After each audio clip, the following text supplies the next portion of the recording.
Hi, and welcome back to August edition of Breck Buzz. We are here with Councilmember Elisabeth Lawerence. Hi. Thanks for joining us. Man, fall is right around the corner. Don't say that. I'm not quite ready.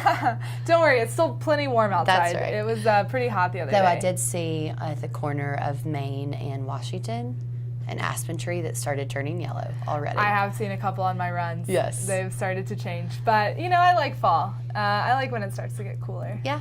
But council has been working on a lot this summer. Yes, You we're guys always have been, busy. Yeah, you've been pretty busy. We had the Breckenridge Grand Vacation Development.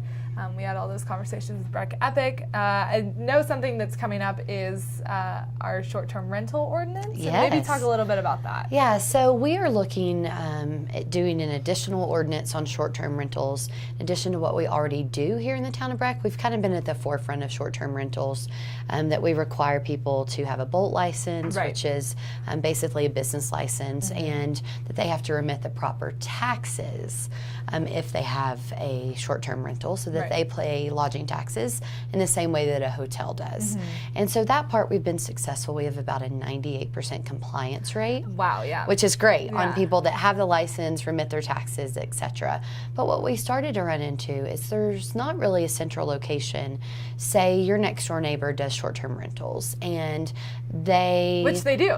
Correct. And they rent it out to someone that's, say, noisy or leaves the trash out during bear season or parks in your parking space or whatever. Right. There's not really a central location to deal with that. And so we realized we need to put some boundaries, I guess, Right. and some restrictions in place, and then also just a central place where people can go when they have these complaints. Right. And because there are going to be problem renters, and there's also really great renters as well. But what we're looking at is an additional ordinance that essentially creates a new position within the town of Breckenridge, but then will provide people that live in the town that need to go to work the next day or Yeah. whatever, a central place to go if there's an issue. Right. That is wonderful. I think that gives a lot of people maybe peace of mind to know that they don't necessarily need to call the police, but there's someone they can reach out to. Yeah, we hope so. And, there's a lot of complicated parts to this, but it's something that we're researching, working with other resort communities and seeing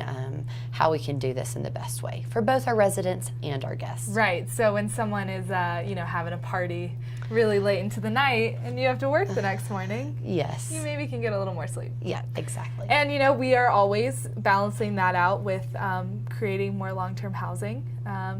We did just do the Blue 52 housing lottery.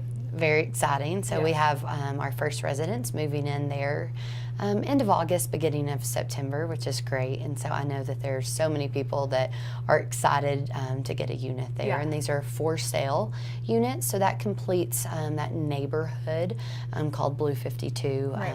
off Airport Road, which is great. So Yeah. we're excited for the rest of the residents to move in. Yeah, and something that Rick and I just talked about too is that council's moving soon into the budget retreat, which Yes. is everyone's favorite day, right?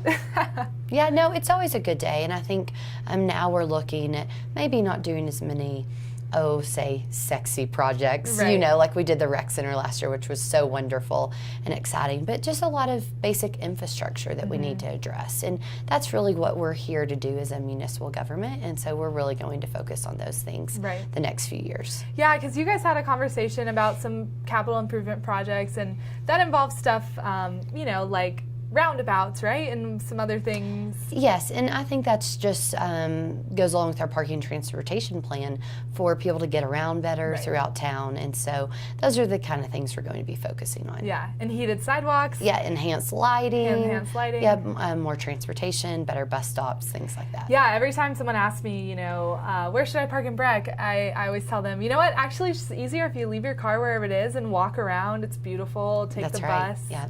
to true. where you need to go. Yep. And what people can also do is take the bus to all of our events that are going on. Yes. I know I see you at a lot of them. Yes. But right now we have BIFA. So what is Yes. BIFA, Okay. if people don't know? Sure, it's Breckenridge International Festival of Arts, and this is our 4th year of hosting this event. Very exciting. We bring in artists from all over the world, and oftentimes they're doing a U.S. premiere here in Breckenridge. Wow, yeah. Which is really neat. So a lot of these artists kind of travel the arts festival circus internationally, and sorry, not circus, circuit internationally, though we are having a circus here. So that's we've had it before. So there's some one-man circuses and things like that. So we will have that. But so it's great stuff. It really is a way to combine art and nature and really showcase the beauty of Breckenridge and bring some interesting art pieces that might make you think. And maybe they won't be your style, but that's okay. That's what art is. It's subjective, and it's really unique to see it here. And I heard that there's a troll on one of the trails. There is a troll. So this is an artist from Copenhagen. His name is Thomas Dambo, and he builds trolls wherever he goes. He did a series of 6 of them in Chicago that are very popular. But this is the most west in his kind of West Coast premiere of doing one, and first mountain troll. So so we get the first mountain troll. We do, and so his name is Isaac Heartstone. Heartstone. Yes, and so he's really lovely, and he's on the Wellington Trail. Yes. And it's really a special part, and I think this is something even next year, the troll's going to stay up for a bit, and I think next year visitors that are coming to Breck and are taking a hike, I think that's going to be something that they're going to want to do. Go find the troll. Right, because I went to check out the troll, and he's building cairns, like cairns. Stacking rocks, for those of you who may not know. Yes, which is special because there's so many rocks out there left over from the dredge mining days. And so it's really a tribute to both the history of Breckenridge and also just, use reclaimed wood from the area. It's very special. Yeah, he uses all of wood that's been tossed away, you can't use it anymore. So it's also pretty eco-friendly. It is, for sure. And we would like to remind people to make sure you're parking in the appropriate spots or to take the bus. You can take the bus, absolutely. And it's very simple, just on the purple route. It's really easy to take the bus. Bus stop is right there, and it's a lovely walk. Yeah, and be aware that there are other houses around there as well. Yes, there are. So, there is a neighborhood there. But the trail, stick to the trail and try to limit the parking. And it's a great thing. Yeah. And another one of the really fun things is they do this thing called trail mix, which I'll let you talk a little bit about. Yes, I love trail mix. And we found that other mountain communities have started to copy us on trail mix. Yes. It's a form of flattery. It is, absolutely. So trail mix combines music and arts on the trails. And so we have musicians that are perched high up in the trees playing instruments. We also have a choir. Known as Chirp, and they're hidden in the forest, and as you're walking along or riding your bike, they will be singing. So there's some really neat things. I've got to find that. And then there's also art installations in addition to the troll.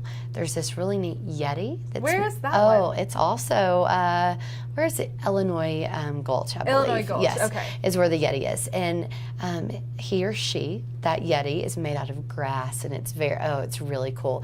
And you can actually stick your face in it and get a photo made so that you're the Yeti. I've got to check that out. Yeah, it's a great one. I've got to check that out. And I feel like this is also the first, big art event where we are highlighting our new Paley sculpture.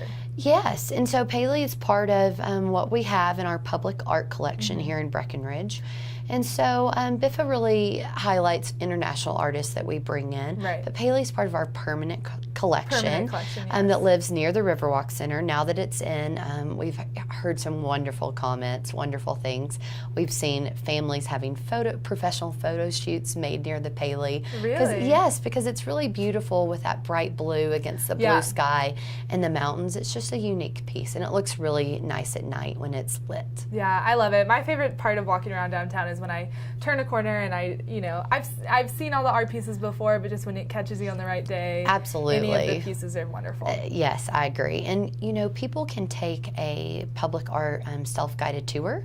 They can stop by the Welcome Center, Old Masonic Hall, and there's a brochure, and there's even an app you can download on your phone, and it tells you about the pieces. And they also have a great little map, and it gives the artist information and stuff on all the pieces. It's kind of a nice walking tour of Breckenridge. Yeah, that's wonderful. And then kind of after BIFA, we roll into Breck Film Fest. We do. So that September 21st, around there, 20th, about then. And such a neat thing that Breckenridge has. It's been here for 38 years. It's such Wow.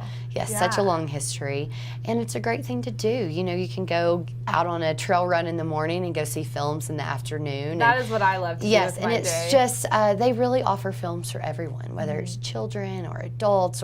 And this year we have a great premiere of an outdoor action film that will be here. They do good environmental films. There's something really for everyone. Yeah. Oh, I'm excited. I'll have to see. And if people want to see the list, they can go to... I believe it's breckfilmfest.org. Okay, perfect. And then after that, we're rolling right into, in between that. Yes. In between that is Oktoberfest. Yeah. So we're pretty close. We do are our not Oktoberfest here a little early. I Yeah, think we're that's the about a month weekend. out. Yeah, September 8th, 9th, around there, 10th. And that's always such a great event. Great food, great chance to be outside. Yeah. You know, the colors are just starting to change, so by now they would have changed. Oktoberfest moved a few years ago up to an earlier weekend, which is great because it used to always snow or things like that. Really? But yes, it's really at a great time of year when Breckenridge is not so crowded, and it's just beautiful. It's so fun. September's one of the best months. I agree. I love September in town. We have a lot going on. We do. Between Oktoberfest, Wine Classic, Film Fest, Parade of Homes will be in Breckenridge the last 2 weekends of September, and lots of homes right here in Breck. I know. I feel like I'm always looking at my calendar like, okay, I've got this, and then I've got Yes, this, and then September's a I've got good month. And then something that we did have people asking about is we did not shoot the fireworks off this 4th of July. So we are looking to incorporate them again. I think actually we're going to take a break from fireworks in 2019. But then maybe have use them in a winter event? Or? Possibly. Yeah. So, you know, I think it's really up to us to be good environmental stewards, especially for our visitors that are coming to town. And, you know, we do have some forest health issues that we really want to protect. And so we felt it was definitely this year it was in the safety and best interest of everyone not to have fireworks. And I think we're going to go with that in 2019 too.